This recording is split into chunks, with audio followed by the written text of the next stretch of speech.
I'm Ryan Bruni with Omni Cable, and I'd question for each of you is how you would describe your style of leadership, and even more interestingly, how have you seen it evolve since when you first assumed a position of responsibility where you had people that you were responsible for, that you were managing? Because I think for a lot of the younger people in the room here who may be just stepping into those roles, it's a big transition. And you go from maybe, if you worked as an inside salesperson and had an opportunity to step into a managerial role, not only do you have to change what you're doing, what your expectations are, but now the people that you were your counterparts are now people that you may be directly responsible for managing. So how do you make that transition? And then how did you see that evolve throughout your careers? I have to share a story with you about that. When I was in my early 20s, I came, out of college, and I was kind of, smart alecky, and I went into work, and we were taking physical inventory, and we had people counting and stuff, and I was going around checking people, and this one part-time warehouse guy we had, he wasn't doing very good, and I started riding him a little bit, and really getting irritated and everything else, and kind of reprimanded him in front of other people, and so, I didn't think anything about it. The next day I come in, and I said, where's, I can't even remember his name right now. I said, where's John or whatever? And the guy that was the manager of the store said, oh, he quit. I said, what? I said, yeah, he quit. And wow, that hit me like, a door slammed me in the face, that I had that much negative effect on a person, that he would quit for me, the way I was behaving. So from that point on, it's kind of a turning point.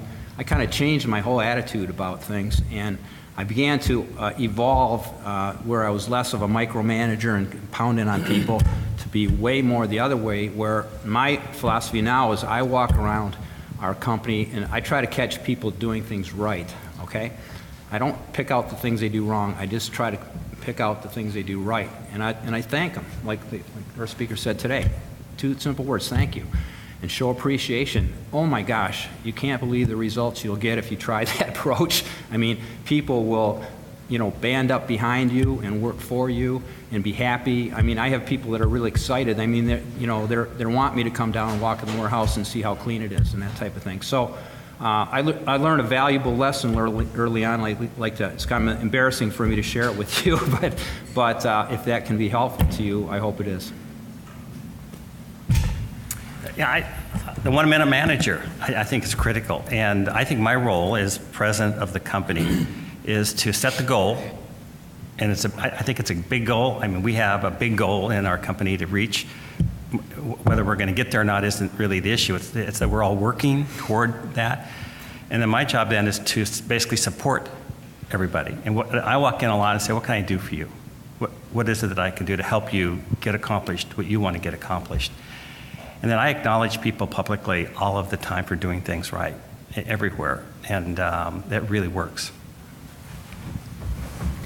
Yeah, I agree with that. I think one of the things that might be a little uncomfortable is, as you mentioned, if you were part of the team and now you become the leader of a team, that, how do you get their buy-in? How do you make sure everybody else in the team is going to feel comfortable with your leadership style? One of the best things to do, I'll give you an example of just how I've had to kind of recreate myself with the marriage of BJ Electric and Revere Electric.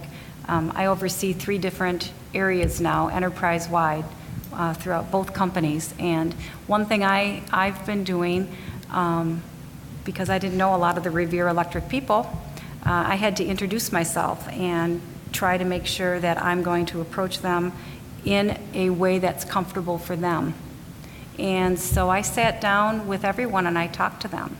And I wanted to know that I'm on the right path.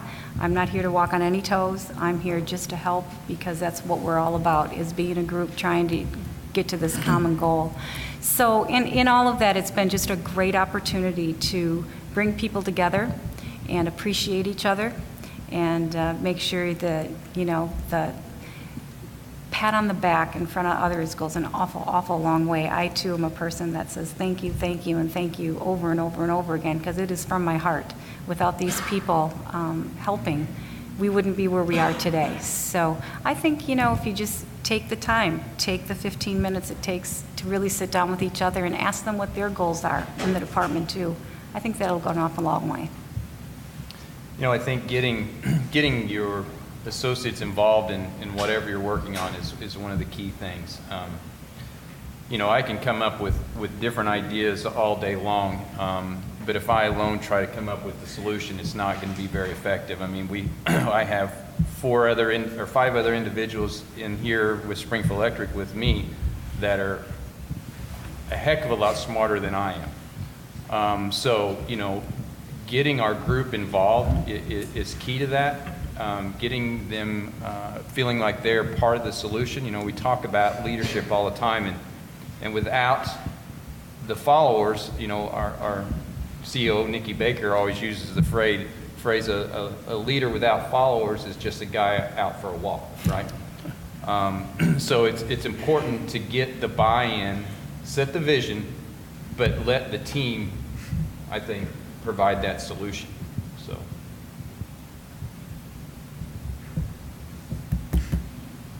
Just don't alienate yourself. Chris Mitchell with Revere Electric Supply. Yesterday in the roundtables, we had a lot of discussion about the upcoming or talked about threats to the electrical distribution industry with the Amazons and Googles, and Hutch and Mo both talked about the evolution you guys have been through in your career. If you could rub that crystal ball and tell us what the electrical distribution world might look like in the next 5 to 10 years. Yeah, sure. We had dinner last night, and we've covered some of this ground. You know, it's incredible what's going to happen to this channel in the next 3 to 5 years. It's going to be the most disruptive events, I think, that have ever happened.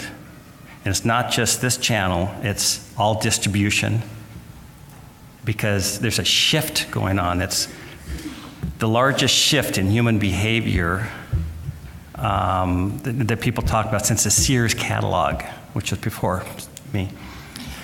So Cadet Manufacturing sells a commodity product. It's a baseboard heater. It's been around for 40 years, and our products are 40 years old. 100% of our sales are through electrical distribution. We have a whole sales force. We call on engineers and architects and builders to get our stuff spec'd. We do job quotes. 90% of what we sell through distribution is new construction. In some markets, we have 80% market share. I mean, you go into any apartment in the Northwest and our product is on the shelf, and it's been going on for 58 years. But in the 80s, the big box retail opened up. Now, I was a distributor then, and we went to our manufacturers and said, if you sell to those guys, we're going to cut you off. We're not going to support you. Our channel isn't going to support you because you owe to us as distributors. And guess, well, what happened? Were any of you involved with that? Well, you know, right now, all of your products that you now sell are now on shelf somewhere at Lowe's or the Home Depot. So did Cadet. And Cadet didn't know how to deal with that channel either. It was different terms. They do business differently. The packages was different. It was a whole shift for the company. And then retail became half of Cadet sales. So half of the business shifted to retail, big box retail.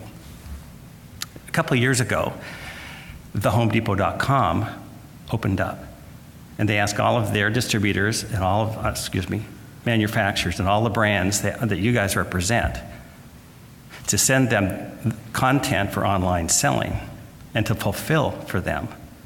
And many companies had struggled to do that, but today, all of your manufacturers, I'm going to say all, not knowing if it's all, but it's probably all, including us, are shipping and fulfilling for thehomedepot.com, and that business took off and is now doubling every year.